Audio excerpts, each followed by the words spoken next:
Retour au plateau pour la suite de cette émission. Avant d'aller en Guinée, nous faisons un dernier tour sur le Soudan. Sylvestre, vous étiez en train de parler de l'enlisement de la situation et des raisons qui pourraient expliquer le fait que cela dure. Justement, parce que je parlais donc du positionnement des forces extérieures. Hein, aujourd'hui, ces pays-là, bon, chacun a choisi son camp. Et lorsque c'est ainsi, vous verrez que les moyens militaires, tous les moyens donc pour que cette crise s'enlise seront apportés du moins à leur filleule, puisque eux ils sont les parrains, à leur filleule, et puis ça risque donc de s'enliser. Et pourtant, c'est les mêmes forces qui appellent aujourd'hui au cessez-le-feu, qui appellent à un retour aux discussions. La diplomatie, c'est aussi l'hypocrisie. Combien de fois les Occidentaux n'ont pas appelé au cessez-le-feu en Ukraine? Mais pendant ce temps, c'est eux qui convoyaient, qui envoient également des moyens militaires à l'Ukraine pour combattre la Russie. Mais c'est les mêmes qui appellent à un cessez-le-feu. C'est pourquoi tout à l'heure je disais que la diplomatie est aussi hypocrite. C'est cela. Mais bon, parfois, c'est quand ça pue que ça arrange certains. Le Soudan, on sait ce que représente ce pays-là, qui est tellement riche en termes de ressources, oui, mais qui est pauvre parce que c'est même l'augmentation du prix du pain qui a fait partie le président. Donc ça veut dire que la population a faim. Mais au niveau donc de la haute classe, eux, ils ont les moyens. Et lorsqu'on connaît ce pays, je me dis que je veux pas être un oiseau de mauvaise augure, mais ça risque donc de suivre peut-être le pas du Soudan du Sud. Ce qu'on ne souhaite pas, en tout cas pour le Soudan. Robert Kosigan, qu'est-ce qui fait qu'aujourd'hui, on n'a pas réellement de l'espoir de trouver une suite très favorable et très bientôt? Retournons un peu en arrière, vous allez constater que le Soudan même était dans une crise. Juste après le départ d'Omar el-Béchir. Il y avait une crise implacable entre les militaires et les civils, oui. Ce qui a fait que même quand Al-Bourhan a fait son coup au gouvernement civil de Hamdok, les gens n'ont pas cessé de marcher.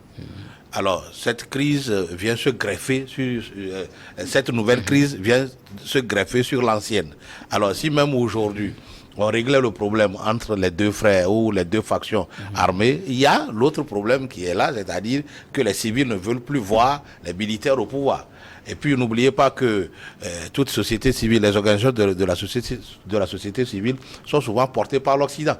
C'est-à-dire défendre plus les intérêts de l'Occident parce que financer aussi par l'Occident. Ils défendent les droits de l'homme, ce n'est pas les intérêts de l'Occident.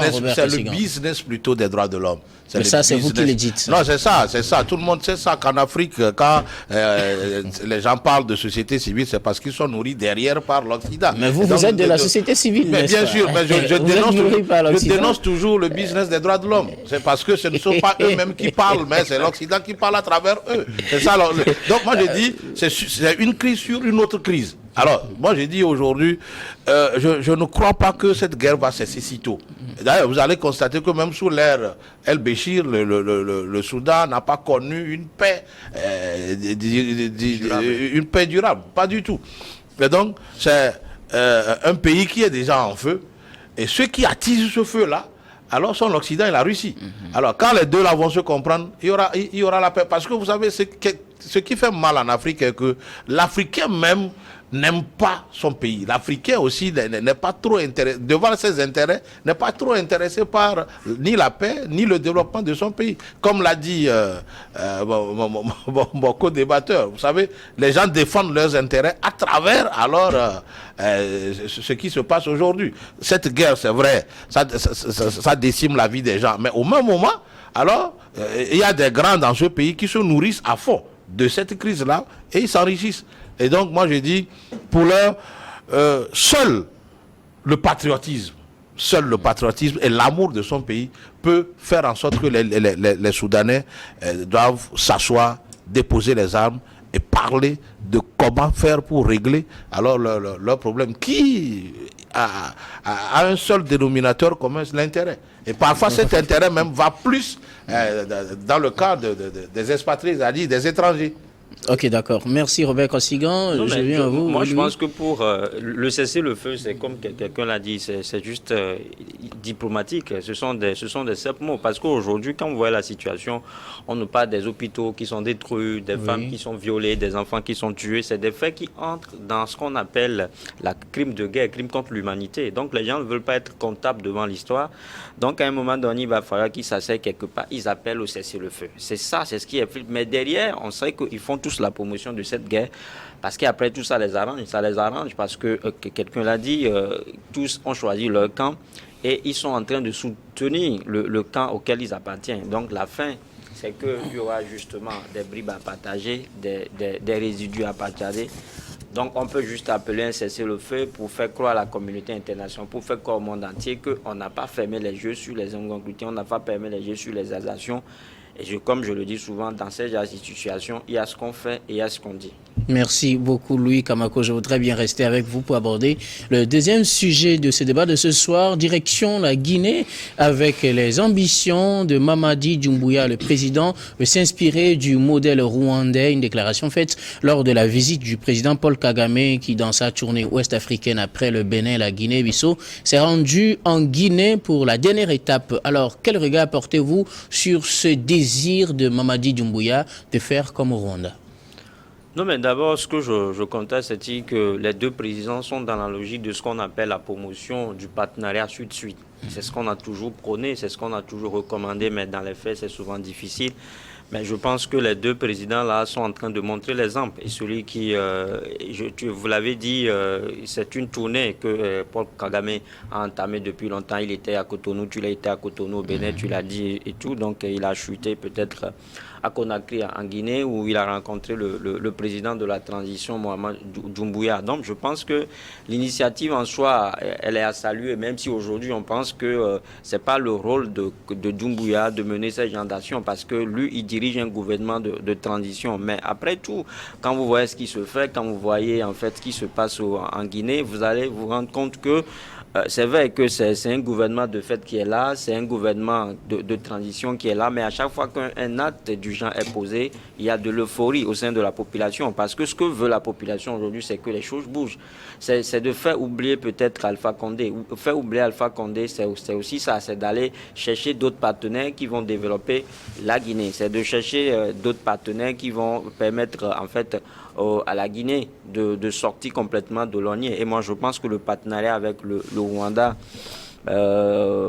c'est une bonne chose. C'est une bonne chose parce que le Rwanda, aujourd'hui, c'est un modèle économique. Hein. C'est-à-dire que c'est un pays qui a su surmonter les difficultés. C'est un pays qui a su convertir les difficultés naturelles en opportunités. Vous voyez aujourd'hui on vous dira que le Rwanda est un modèle en hub informatique, parce que le pays aujourd'hui, malgré les collines aujourd'hui, ils ont tout fait pour mettre un drone pour justement équiper toutes les pharmacies ou bien pour justement mettre des produits pharmaceutiques à la disposition. En tout cas, le Rwanda est une référence en matière de technologie en Afrique. Voilà. Donc, avec tout la fabrication de tous les drones et tout, je pense que c'est un modèle en fait en informatique. Et on vous dit que le métier d'avenir aujourd'hui, c'est l'informatique. Et quand on parle d'informatique, le Rwanda est en pôle position en Afrique. Maintenant, avec un président comme Paul Kagame, qui est un homme de développement, je ne veux pas toucher le côté politique du monsieur, parce que en le touchant, nous allons peut-être déboucher sur la démocratie et on voit à peu près son bilan sur le plan politique. Mais économiquement, je pense que le Rwanda, c'est un modèle aujourd'hui, c'est un modèle en Afrique, et ce qui fait qu'aujourd'hui, même des puissances occidentales sont obligées de courir derrière le Rwanda. Je veux parler de comment est-ce que c'est le Rwanda qui est devenu aujourd'hui le pays qui régente un petit peu la francophonie, malgré le fait que c'est un pays anglophone. Qui est devenu anglophone. Qui est devenu anglophone. Donc vous voyez tout ça. Donc je pense que tous ont compris qu'on ne peut pas parler de développement aujourd'hui en Afrique sans parler du Rwanda. Et donc, si c'est un modèle, pourquoi ne pas s'en inspirer? Donc, je pense que c'est pour ça que le colonel Doumbouya est allé ou bien a accepté ce partenariat que j'appelle partenariat Sud-Sud. Sylvestre Béni, la Guinée veut s'inspirer du modèle rwandais. Réaction? Guillaume, qui ne veut pas ressembler donc au Rwanda, même le Togo. Le Togo, parce que moi j'ai appris que notre chef de l'État s'est un fanin très mordu donc du Rwanda. Écoutez, le Rwanda fascine tous les pays. Un pays qui est sorti donc d'une guerre civile, hein, en 94, avec tout ce que nous avons vu entre Hutu et Tutsi. Et aujourd'hui, c'est ce pays qui, lorsque vous voyez même la dimension, l'aspect du pays, mais vous conviendrez avec nous que ce pays ne peut que fasciner. Vous prenez une grande équipe de football comme le PSG aujourd'hui, hein, avec sur leur maillot, vous voyez, visite Rwanda, visiter Rwanda. Donc ça veut dire que bon, c'est un pays qui se vend bien. Mais au-delà donc de l'aspect peut-être politique, moins, mais le Rwanda a quand même su réussir sa réconciliation. C'est vrai que après Paul Kagame, bon, on verra si ça a été véritablement sacralisé, mais pour l'heure, il a réussi cette réconciliation, surtout entre les Hutus et les Tutsis. Il n'y a plus ces guéguerres-là, ces querelles donc de bas quartier ou, si vous voulez, ces querelles byzantines que nous voyons très souvent. Il n'y a presque plus ça. Du moins, ce n'est plus visible, ce n'est plus apparent. Maintenant, vous prenez un pays également comme la Guinée, où il y a également des velléités de tension entre les ethnies. Vous savez, je crois en 2009 ou 2013, il y a eu des tensions entre les Koniakés et les Guézés, et où il y a eu beaucoup donc de personnes qui ont été machetées et tout. Donc vous voyez, donc la Guinée, et même si on prend entre l'ancien président qui est parti et Alpha Condé et son principal opposant, Cellou Dalein Diallo, vous voyez déjà aussi, entre ce temps, il y avait aussi un positionnement ethnique et qui déteint également sur la vie politique. Donc moi, je me dis peut-être en le disant, c'est une manière donc de s'inspirer de ce qui est fait au Rwanda, ne serait-ce pour réussir également la réconciliation.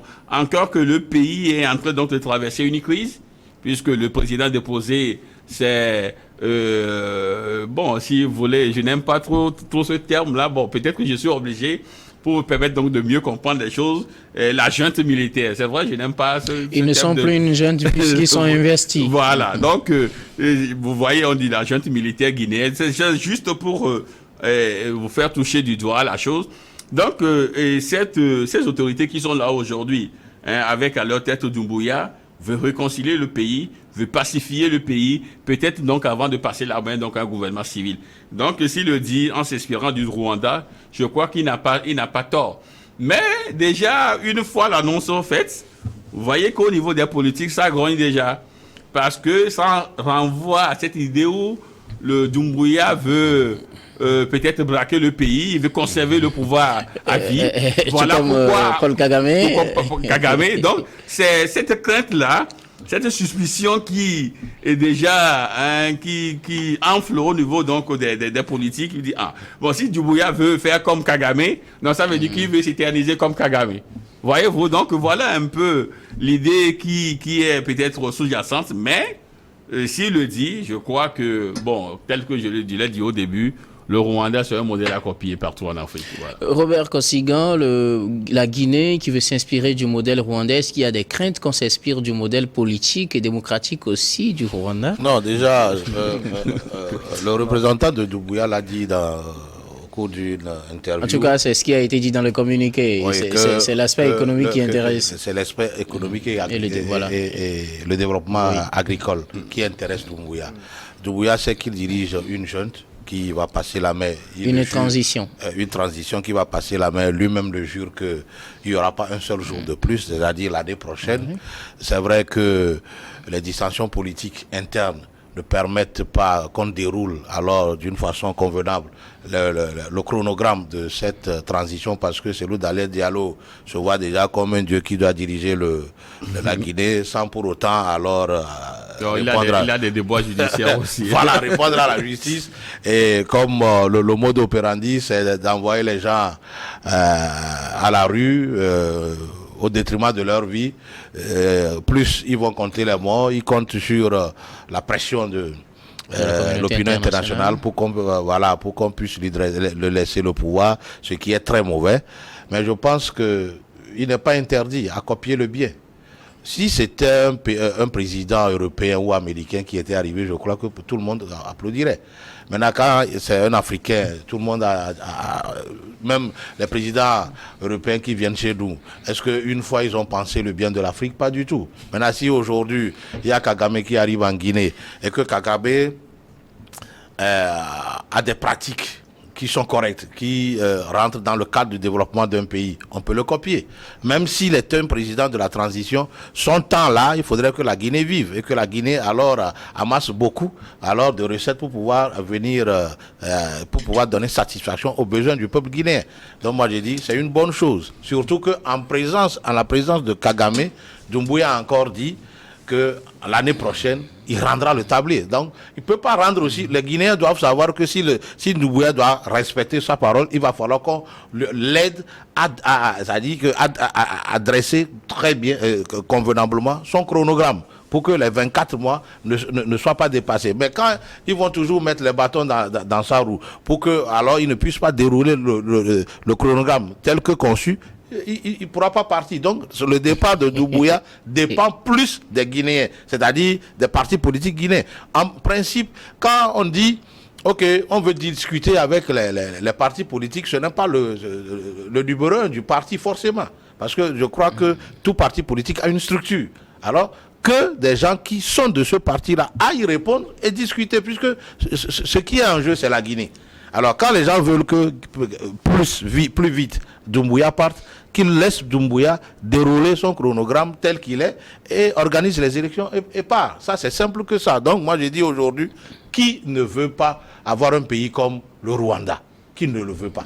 Jusqu'alors, nous, quand on finit par boire de l'eau dans le sachet depuis longtemps, on le jette par terre. Or, ce n'est plus possible à Kigali, ni dans aucune ville de Rwanda aujourd'hui. Aujourd'hui, il suffirait qu'il y ait un petit nuage, on n'a plus l'électricité. La société nous met à l'abri et puis protège ces installations, on nous enlève tout ça. Aujourd'hui, vous voyez parfois la connexion Internet, la connexion téléphonique dans des zones un peu reculées de Lomé. Vous constatez tout ça. Alors, il y a beaucoup de choses à copier au Rwanda. Alors, si les Africains sont intéressés aujourd'hui à copier le modèle rwandais, pourquoi pas? On ne va pas toujours faire les copies-coller de l'Europe ni des États-Unis, non. Donc, moi, j'ai dit, c'est raisonnable ce que l'autre a fait, Doumbouya a fait, même Patrice Talon a eu à vanter la fois dernière alors les qualités de Paul Kagame et surtout de son leadership. Il a même dit qu'il est encourageant que les Africains puissent alors faire appel à des compétences du Rwanda ou de tout pays qui peut alors apporter un plus dans le développement de nos pays. Alors que ce soit des Togolais, que ce soit des Béninois, que ce soit des Congolais, alors doués, qui ont la maîtrise, qui ont la compétence dans un domaine, si on peut faire appel à eux dans un autre pays que les leurs pour venir apporter un plus dans le développement de ce pays, ça c'est bien.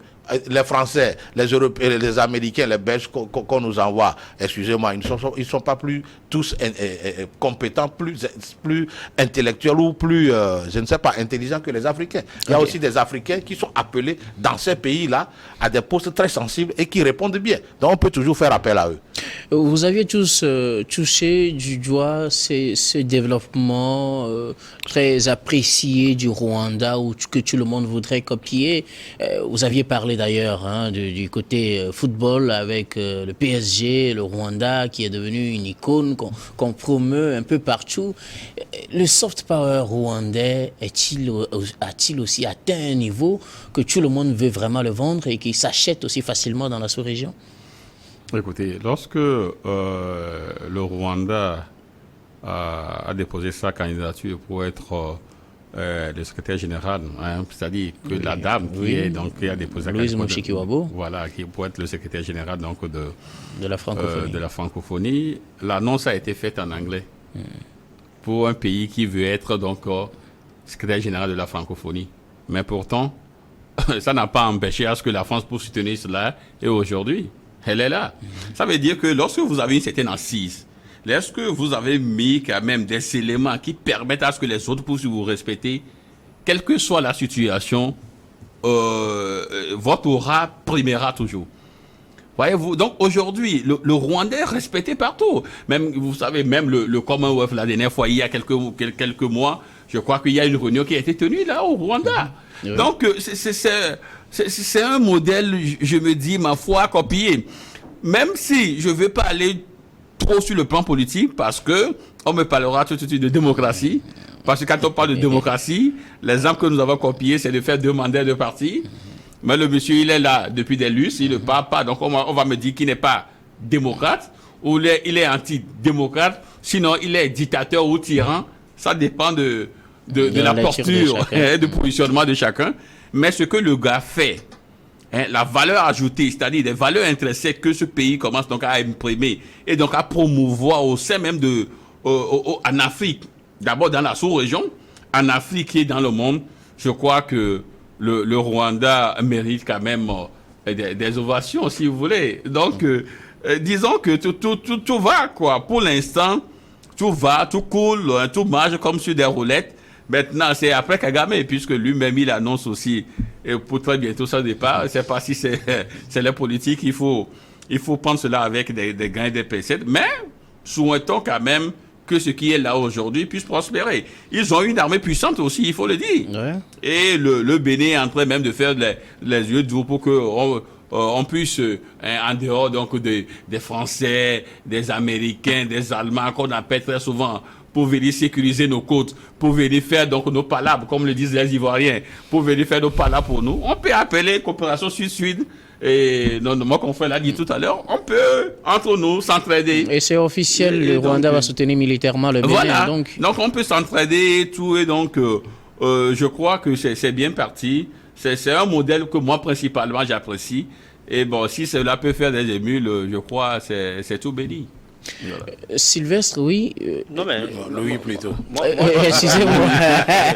Nous, les téléspectateurs, nous jurons par le fait que nous essayons de survoler le sujet parce qu'on ne parle pas trop de politique. Parce que le titre, c'est quoi? C'est le modèle rwandais, c'est-à-dire que c'est seulement économique, mais aussi politique. La Guinée l'a bien précisé, ce n'est pas pour aller copier le nombre de temps que fait Paul Kagame au pouvoir. Kagame fait au pouvoir qu'il veut copier. Où est le mal? L'essentiel, c'est que... En tout cas, ce n'est pas ce qu'ils veulent copier selon l'information officielle. Nous allons nous en tenir à ce qui est officiel. Les Guinéens mangent à leur faim.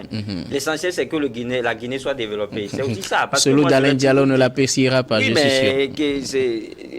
Tous les présidents, tout président c'est normal qui veut que Céline Diallo le bien-être de son si tu le permets.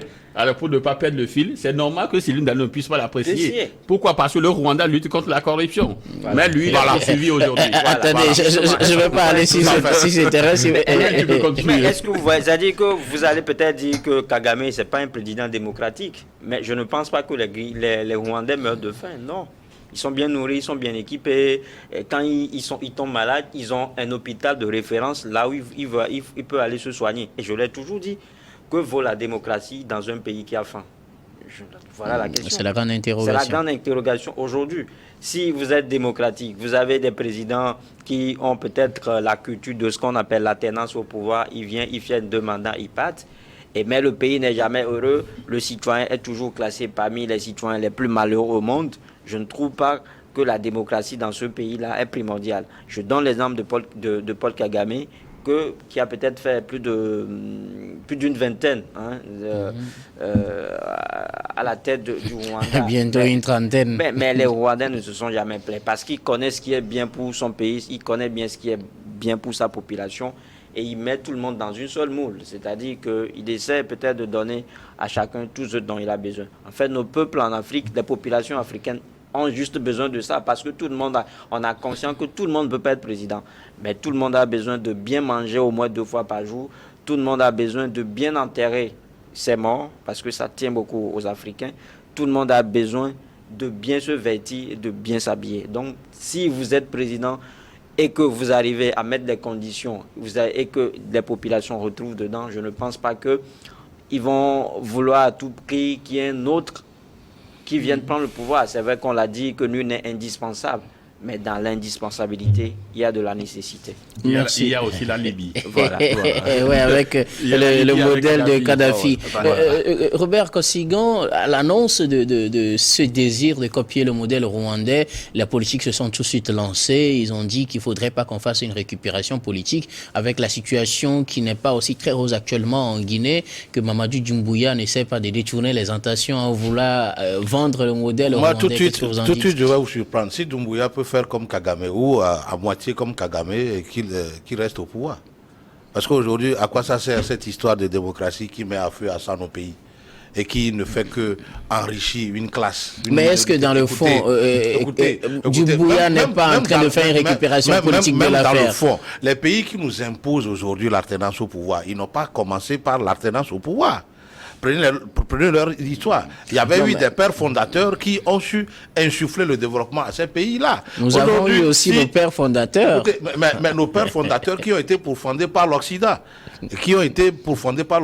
Et par cette histoire, par des rébellions que l'Occident même créait par nos intelligences et qu'on venait alors mettre en déroute les pratiques de ces pères fondateurs qui, aujourd'hui, nous regrettons tous. Qui ne veut pas voir aujourd'hui un Yassine Beyadema au Togo, puisque je suis togolais. Je vais parler de... Cela n'engage que vous. Malheureusement, il est mort. Beaucoup de personnes voudraient Papa Yassine Beyadema aujourd'hui, pour beaucoup de cas.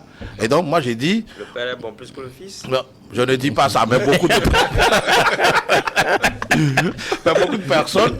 beaucoup de personnes souhaitent aujourd'hui que Yassine Beyadema soit au pouvoir. Mais revenons en Guinée. Revenons sur la Si je Guinée. reviens en Guinée, si Doumbouya peut garder alors le pouvoir et faire comme Kagame et défendre l'intérêt général, donner les moyens à tous les Guinéens, développer la Guinée. Puisque, n'oubliez pas, depuis Sékou Touré jusqu'alors, les ressources minières de la Guinée reposent dans les mains des mafieux qui ne versent même pas ce qu'il faut pour la Guinée. C'est des entreprises qui sont reconnues, qui sont reconnues par l'État guinéen. Allez-y voir comment les contrats ont été faits. Oui, Doumbouya a résilié les contrats parce qu'il trouve que ce n'est pas bien. Si on ne les résilie pas, c'est qu'on trouve que c'est bien. Si les politiques guinéens s'en prennent à Doumbouya, c'est parce qu'ils tapent dans leurs intérêts. Justement, c'est ça. Et donc moi aujourd'hui, pourquoi ils combattent un peu cette relation Doumbouya-Kagame? C'est parce qu'ils craignent que la guerre contre la corruption soit intensifiée. Et c'est ce que Talon aussi fait au Bénin. Vous avez vu comment on l'a traité de tous les noms. Mais il a fait ses preuves aujourd'hui. Donc moi j'ai dit, Doumbouya peut copier Kagame, ne serait-ce que pour le développement de la Guinée et pour le développement des Guinéens eux-mêmes. Voilà. Merci beaucoup. Nous allons marquer la pause et aller au journal, puis on revient pour la suite de cette émission.